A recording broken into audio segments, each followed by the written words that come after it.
Magandang umaga po sa inyong lahat. Ako nga po pala si Binibining Edith May. Ngayon, nandito po ako upang ibabahagi ang aking talumpati patungkol sa ang paggamit ng AI. Alam naman natin na ang AI ay ginawa para lamang mapadali ang ating mga gawain. Tama nga naman. Ngunit ang tanong, nakakabuti ba ito lalo na sa mga estudyanteng nag-aaral na inaasahan lamang sa AI ang kanilang mga takdang aralin? Ngayon, nais kong tatalakay ng isang napapanahong issue patungkol sa paggamit ng artificial intelligence o tinatawag nating AI sa larangan ng edukasyon. Kamakailan lamang, ang paggamit ng AI sa mga paaralan ay naging isang mainit na usapin. Ngunit may mga posibilidad ba na ang paggamit ng AI ay maaring magdulot ng mga negatibong epekto sa mga estudyante?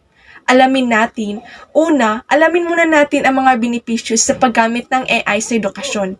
Ang paggamit ng AI ay maaring magdulot ng mas malawak na pag-access sa mga impormasyon. Sa pamamagitan ng AI power ng mga sistema, magkakaroon ng mas mabilis at mas madaling pag-access ng mga libro, artikulo at iba pang mapagkukunan ng mga impormasyon. Pangalawa, ang paggamit ng AI ay maaring magdulot ng mga oportunidad para sa mga estudyante na magamit ang kanilang mga kasanayan sa teknolohiya.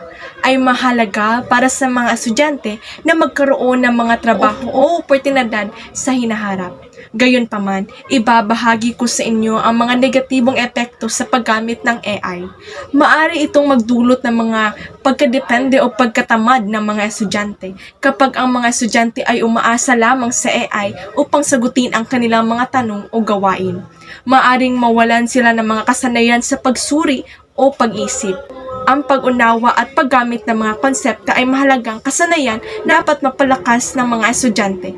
Pangalawa, ang paggamit ng AI ay maaring magdulot ng mga issues sa mga privacy at seguridad ng mga datos ng mga estudyante.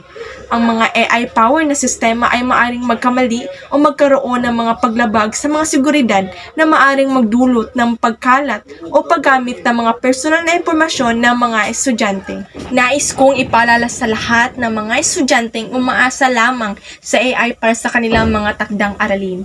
Mahalagang malaman na hindi lamang ang AI ang pangunahing pinagkukunan ng sagot.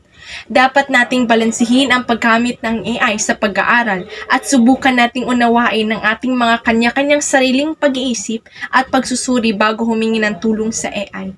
Mahalaga rin na mapatuloy tayo sa pag-unlad ng ating mga kasanayan at maging mapanuri sa mga sagot na ibinibigay ng AI. Ang determinasyon at pagiging responsableng mag-aral ay mahalaga upang mapagtagumpayan sa mga takdang aralin tungo sa magandang kinabukasan. Maraming salamat po.